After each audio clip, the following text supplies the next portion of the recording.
l'Amérique, et là, je dois dire, je suis d'accord, l'Amérique est l'Empire. Mais ici en Suisse, je ne sais pas, en France ou en Allemagne, les gens, ils ont honte de dire l'Amérique, c'est l'Empire. The US Empire is a fact. If you don't realize that there is a US Empire, what have you been doing the last 20 years? Have you been sleeping? C'est-à-dire, si vous ne rendez pas compte de cette situation, que les vrais, que les actuels, je dis toujours, pour voir ce qui est un empire, c'est très facile. Tout d'abord, il faut voir qui est, disons, la puissance, la plus grande économie. C'est l'Amérique.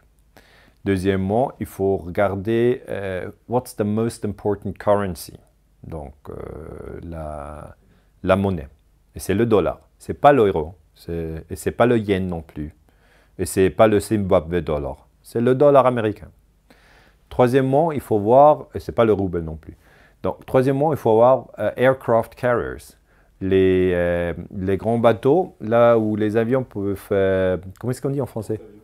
Les porte-avions. Et les Américains, ils ont 10. Les Français, je pense, ils ont 1. Et normalement, ils ont 2. Et toujours en réparation.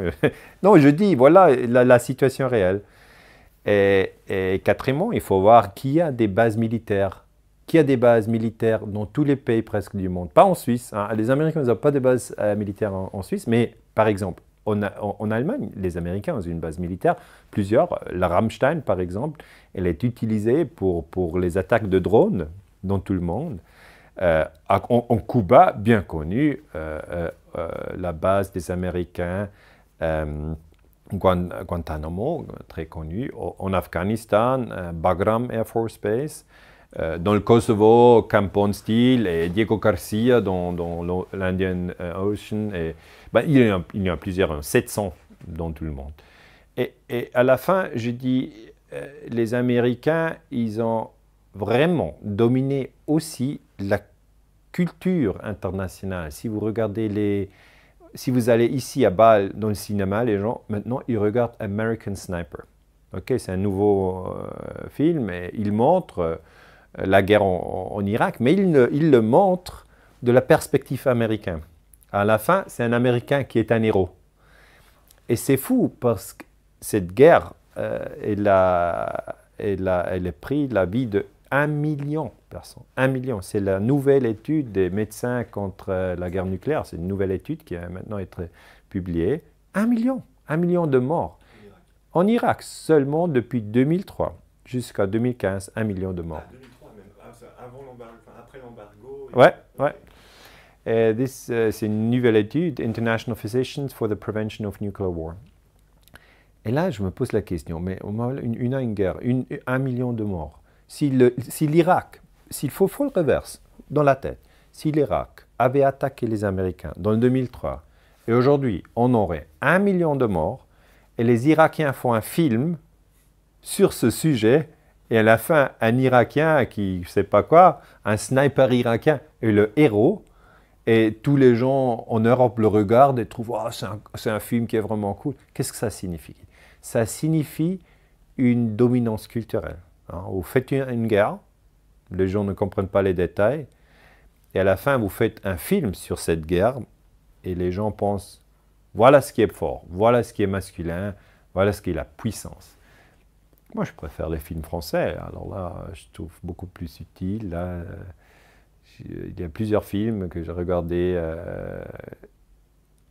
beaucoup mieux. Donc, il y a aussi d'autres cultures. La culture française, il y a la culture allemande, et ça. Mais dans le domaine des films, c'est clair, c'est les Américains qui dominent. Et je me rappelle même, dans les années 80, quand j'étais un jeune homme, un teenager, je regardais Top Gun. Aujourd'hui, les gens ne connaissent pas ce qu'est Top Gun, mais c'est un film avec Tom Cruise. Il était dans un avion militaire, il était fort, je trouvais super. Même moi, aujourd'hui, je fais les recherches sur la guerre secrète. Là, j'avais 16 ans, j'avais aucune idée de la politique. Et je trouve, c'est un super film. Et après, je me rendais compte que si tu veux faire un film avec des avions militaires, il faut donner le script avant au Pentagone. Puis le Pentagone, il va dire, c'est un script qui est cool, parce que là, nous, on est les good guys.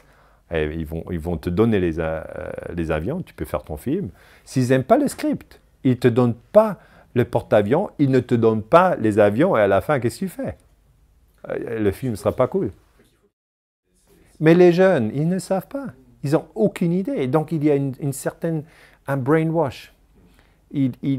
Quand ils regardent American Sniper, ils n'ont aucune réflexion sur les Weapons of Mass Destruction, que c'était une des grandes histoires du 2003, que Colin Powell, qui était le secrétaire,